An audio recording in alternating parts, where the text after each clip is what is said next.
Bismillahirrahmanirrahim. Assalamualaikum warahmatullahi wabarakatuh. Dan halo seluruh pemirsa setia Education Talk Bosowa School Makassar, dimanapun kalian berada. Senang sekali rasanya saya Angga Aziza dapat kembali hadir untuk memandu episode berikutnya. Kembali lagi nih, masih tidak habis-habisnya kita akan bahas siswa-siswi keren dari Bosowa School Makassar. Kalau kali ini yang temani saya, ternyata dia sudah 6 tahun bersama Bosowa School Makassar, udah dari SMP, SMA, dan sekarang sudah siap melanjutkan ke perguruan tinggi dan lulusnya ternyata di BINUS University. Nah, mungkin teman-teman di luar yang pengen tahu gimana sih caranya biar bisa juga di BINUS dan apa sih yang harus kita punya atau pengalaman apa yang harus kita dapatkan sebelumnya biar bisa ke BINUS itu apa aja. Oke, sama saya udah ada Wika Paulani. Halo Wika. Halo Kak. Hai Wika, santai aja Wika. Ya, Kak. Oke, don't be shy, it's okay. Nah, Wika, kamu lolosnya bisnis law, itu artinya hukum bisnis ya? Iya Kak. Bedanya, kamu emang dari awal maunya di bisnis hukum, atau mau bisnis, atau mau hukum, atau gimana? Enggak Kak, beda lagi. Itu awalnya saya mau jurusan film karena kebetulan saya minatnya dan passionnya kayaknya di film deh. Dan orang di sekitar saya juga bilangnya kayak kamu cocoknya di sini. Tapi kembali lagi saya harus membicarakan bagaimana saya ke depannya sama orang tua. Terus orang tua bilangnya jangan ambil itu deh karena bapak kan ada bisnis, jadi dia butuhnya orang yang butuh hukum yang di bisnis gitu Kak. Jadi kayak langsung hukum bisnis. Oh, hukum bisnis. Jadi hukum bisnis ini dia nggak, misalnya kalau ilmu hukum belajar hampir semua ya, tapi kalau ini berarti lebih fokus spesifik gitu ya, untuk bagian hukum dari bisnis.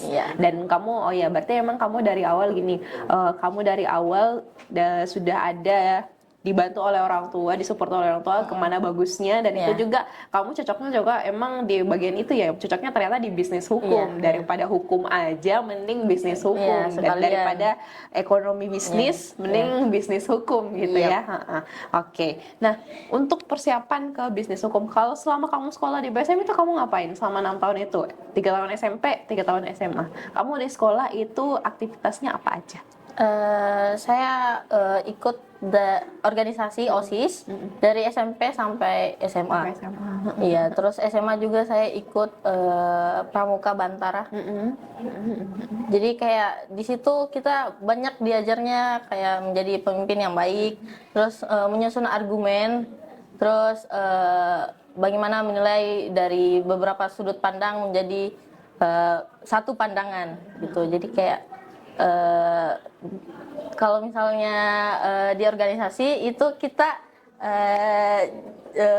banyak belajarnya Kak, jadi kayak saling memahami satu sama lain. Jadi kayak misalnya saya juga diajarkan bagaimana mengatur adik-adik, mengatur yang lain, dan juga di OSIS saya itu menjadi bendahara Kak. Jadi saya belajar juga bagaimana mengatur keuangan organisasi itu.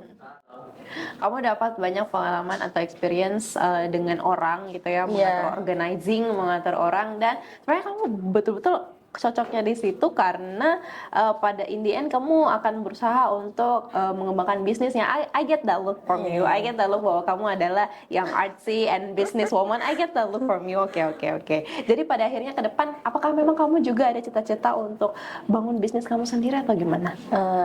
Sebenarnya masih sekolah ini yang SMA Kak, saya punya bisnis, punya usaha kecil sih, kayak pre-love baju itu saya jalankan pas SMA bareng adik saya. Jadi kayak baju yang nggak kepake itu di pre-love aja karena kami mikirnya juga kayak bakalan numpukin lemari dan nggak bakalan dipakai, jadi kayak mending dijual terus dipakai orang lain, itu lebih berguna. Terus uangnya ya udah dipakai. Berarti ya kan pas masa sekolah gitu jadi jajan tambahan gitu ya buat kamu. Tapi pada akhirnya kamu dari usia SMP SMA kamu udah dapat untuk organizing itu dari organisasi, pada akhirnya kamu organizing, kamu punya small business juga gitu ya pada akhirnya, dan jadinya kamu ke depan ada karena small business itu kamu jadi punya tambahan sendiri, punya pengalaman sendiri, sehingga pada akhirnya ke depan kamu ada rencana nggak memang untuk bangun bisnis yang lebih besar lagi ke depan? Ada sih mau ngebangun kayak kafe gitu. Kafe. Oke, tapi emang masuk di BINUS di Business Law ini itu pada akhirnya bisa mendukung ya, karena kamu Iya. dapat bagian bisnisnya, Iya. kamu dapat bagian law-nya juga, jadi kamu Iya. paham gitu ya. Dah, nah oke. Selama kamu 6 tahun di BSM terus akhirnya memilih di BINUS, kamu memang mau kuliah di luar kah? Nggak mau di Makassar atau gimana? Iya Kak, karena kebetulan saya kan sudah 6 tahun di Makassar, Ya, sudah oke. capek banget sama kondisi di Makassar ini. Kayak Makassar kalau nggak ke situ ke sini ya di situ-situ aja. Jadi saya mau keluar biar punya relasi baru, suasana baru, kegiatan baru banyak. Oke, jadi memang dari awal mendingnya di luar gitu ya. Kalau di Makassar udah bosan, Iya. udah 6 tahun di sini, akhirnya pada di luar. Kenapa pada akhirnya ke BINUS gitu? Karena kebetulan Bosowa juga udah beberapa orang alumninya di BINUS Kak. Jadi saya tanya-tanya, saya chat deh kakak ininya, kakak alumninya, kayak Kak Syifa kemarin yang anak jurusan film, itu saya tanyain Kak di BINUS itu gimana programnya Kak, kegiatannya di BINUS gimana, susah enggak? Terus dia bilang enggak, santai aja. Terus keluarga saya juga ada di jurusan law bisnis, jadi kayak terus dia bilangnya ke saya, bilang di BINUS aja nggak apa-apa, enak kok dia, santai, nggak terlalu gimana. Jadi saya kamu bisa makin percaya diri makin untuk percaya, masuk di BINUS. Untuk masuk di BINUS. Kamu persiapannya apa aja buat di BINUS ini? Mempersiapkannya apa saja yang perlu? Saya nih junior kamu ada juga yang pengen masuk di BINUS. Kamu kalau kasih saran mereka, apa yang harus mereka persiapkan? Pertama harus cari tahu lebih banyak BINUS itu ada apa aja, harus ngapain, ada program apa supaya kamu bisa menyelesaikan diri kamu. Emangnya kamu cocok nggak ke program ini, kegiatannya yang ini, aturannya yang ini, supaya nggak salah universitas dan salah jurusan. Ya. Jadi kamu ya betul ya, kamu dari awal udah tanya-tanya, berani tanya-tanya sama senior-senior yang udah duluan di sana, terus pada akhirnya ya kamu mantapnya ya ternyata mantapnya karena bertanya terus dapat jawaban, akhirnya kamu merasa cocoknya di bisnis law ini. Kamu kesana bakal kapan nih? Bulan depan. Bulan Juli ya berarti. Bulan Juli, karena kita take video ini di bulan Juni, berarti bulan Juli kamu bakal ke sana. Iya. Oke. Nah, selain itu persiapan apa aja yang kamu siapkan sebelum ke sana nih? Kamu udah ngeliat gak sih kira-kira ke sana kamu bakal ngapain? Kamu bakal ikut organisasi apa, atau kamu bakal lanjut ke small business kamu di sana atau gimana? Saya bakalan ikut organisasinya kayaknya deh. Bakalan ikut organisasinya supaya pengalaman saya dan public speaking saya semakin berkembang Kak. Karena menurut saya public speaking saya udah berkembang selama di Bosowa, tapi butuh dikembangkan lagi. Dan saya juga butuh relasi agar untuk menjalankan bisnis itu lebih gampang Kak. Nah, kamu kan ini emang dari awal jiwanya kamu udah artsy bisnisnya dan kayak gini, itu kelihatan sih dari kamu. I like your vibe. Terus gimana teman-teman kamu pas kamu buka small business itu? Mereka excited kah melihat kamu seperti itu, ataukah mereka atau gimana respon dari teman-teman kamu? Excited Kak. Terus disupport juga, kan saya jalani bisnisnya tuh di asrama Kak. Saya kebetulan anak asrama. Kamu anak asrama dari SMP? Dari SMP sampai SMA, tapi SMA-nya bolong-bolong. Oke. Nah, kamu mostly di asrama. Terus gimana? Iya. Terus disupport sama gurunya, sama memnya. Terus saya kan pertama ngobrol sama mem, saya mau ini deh, mau buat bisnis pre-love. Dia bilang, oh iya nggak apa-apa, bagus. Jadi akhirnya saya buat IG-nya, Instagramnya. Terus terus memnya promosi di grup asrama. Terus udah adik kakak-kakaknya tertarik, terus dia beli. Jadi memang excited juga ya ngeliat kamu gitu. Nah, kamu sambil running small business gitu, sambil sekolah juga, terus ternyata kamu anak asrama, kamu bagi waktunya gimana sih pada waktu itu? kan saya jalani bisnisnya sama adek, sama Mem juga join sih Kak.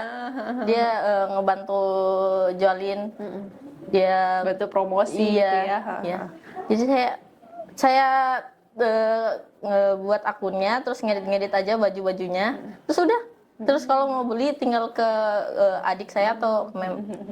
Jadi kamu tetap bisa bagi waktu gitu ya, di sekolah kamu belajar, tapi sembari itu juga kamu ngurusin yang lain juga gitu ya. Jadi memang memang ada sih yang seperti itu, bahwa sambil bersekolah mereka juga bisa sambil running small business, ikut organisasi, ikut lomba. Nah kamu nih bagiannya kamu emang sukanya gini ya, wirausaha gitu ya, istilahnya kamu biasanya wirausaha, tapi kedepannya kamu ada niatan gitu ya memang untuk running bisnis yang lebih besar lagi ke depannya, karena dari kamu sekolah kamu udah punya pengalaman gitu dan kamu udah tertarik di situ. Nah, pesan kamu nih kira-kira buat teman-teman kamu ataupun buat junior kamu yang memang mereka merasa dirinya aku juga tertarik deh, tertarik juga mau punya bisnis, tertarik juga mau berwirausaha atau lain sebagainya, itu pesan kamu gimana biar pada akhirnya juga mereka bisa bisa tetap kuliah, bisa sekolah, bisa kuliah sambil bisa juga ngembangin bisnisnya mereka.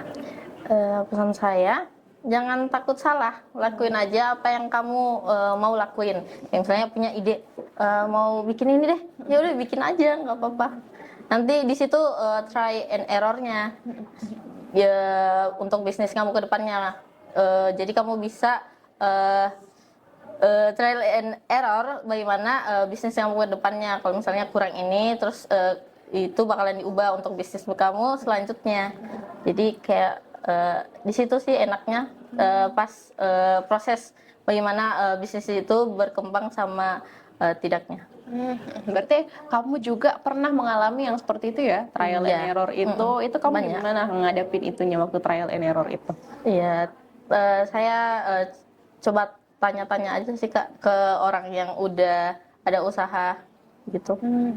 Berarti kamu belajar juga dari pengalaman orang lain, terus kamu adaptasi ke diri kamu sendiri. Jadi memang kalau mau bisa berkembang juga selain punya sekolah dan punya bisnis sendiri, running small business gitu, memang harus berani gitu ya, harus berani trial dan error.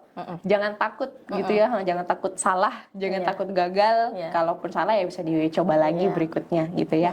Oke, terima kasih banyak Wika. Kamu bulan depan sudah ke BINUS, udah persiapan juga ya ke sana. Semoga kuliahnya lancar di sana, pulang-pulang di sini kamu mungkin bangun kafe apa gitu di sini ya, yang nggak ada di sini gitu. Kamu mungkin ke sana bakal lihat ini ya, bakal dapat inspirasi juga ya, lihat di sana gimana yang nggak ada di Makassar tuh, apa yang orang Makassar tuh butuhkan apa gitu ya. Oke, dan semoga junior-junior kamu juga itu yang mungkin mau masuk BINUS juga bisa kontak ke kamu ya nantinya. Kalau misalnya pengen tahu kira-kira jurusan apa di BINUS yang cocok buat mereka, boleh kontak ke kamu yang paling deket dari mereka gitu ya ceritanya. Terima kasih banyak Wika. Ya, Kak, Oke deh, terima kasih banyak semuanya sudah menonton. Itu tadi dari Wika. Nah, terima kasih banyak teman-teman. Mungkin kalau ada saran terkait apa lagi yang bagus dibahas di podcast kali ini, boleh dong sarannya di kolom komentar. Terima kasih banyak sudah menonton. Billahi taufiq wal hidayah. Assalamualaikum warahmatullahi wabarakatuh.